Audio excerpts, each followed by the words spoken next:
ఉంటున్నాడు, operate చేయించుకుంటున్నాడు, పడుకుంటున్నాడు. Consultation దగ్గర నుంచి డిశ్చార్జ్ దాకా. జగన్ అయితే డిశ్చార్జ్ అయ్యాక ఇంటికి వెళ్ళి అతను లేసే రోజు దాకా ఆరోగ్య ఆసరా అని చెప్పి డబ్బులు కూడా ఇచ్చాడు ఇంటికి పోయాడు. రాజశేఖర రెడ్డి టైంలో 500 రూపాయలు చేతికి ఇచ్చి పంపించేవాడు ఇంటికి వెళ్ళేటప్పుడు ట్రాన్స్పోర్టేషన్ ఖర్చులు.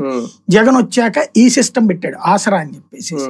అంత చేసుకొచ్చినప్పుడు నువ్వు అదంతా తీసి పడేసి లేదు అవసరం లేదు యూనివర్సల్ హెల్త్ కార్డు పడేస్తే insurance. Very simple logic. Universal health card 5 లక్షల మందికి ఇచ్చావు, 5 లక్షల మందికి తలా 1000 రూపాయలు అనుకుందాం, 500 కోట్లు అవుతుంది కదా నీకు. ఇది 300 కోట్లే కదా. ఈ మాత్రం కామన్ సెన్స్ ఎందుకు ఆలోచించట్లేదు ప్రభుత్వం? అంటే బయటికి ఈ నాటకం ఆడతా రేపు పొద్దున 100-150 కోట్లు ఆ ఇన్సూరెన్స్ కంపెనీలకు ఇచ్చేసేసి మిగతా అది ఇవ్వకుండా వదిలేస్తుందా? అలా వదిలేస్తే రేపు పొద్దున మీరు నేను హాస్పిటల్లో ఉన్నప్పుడు ఆ డబ్బులు ఇస్తాడా? వాడేం పిచ్చోడు కాదు కదా, వాడు నష్టపరుచుకోవడానికి. వాడు 500 కోట్లు ఎక్స్పెక్ట్ చేసిన 150 కోట్లు వస్తే వాడు 50 కోట్లకే ఒప్పుకుంటాడు, మిగతా రిజెక్ట్ చేస్తాడు.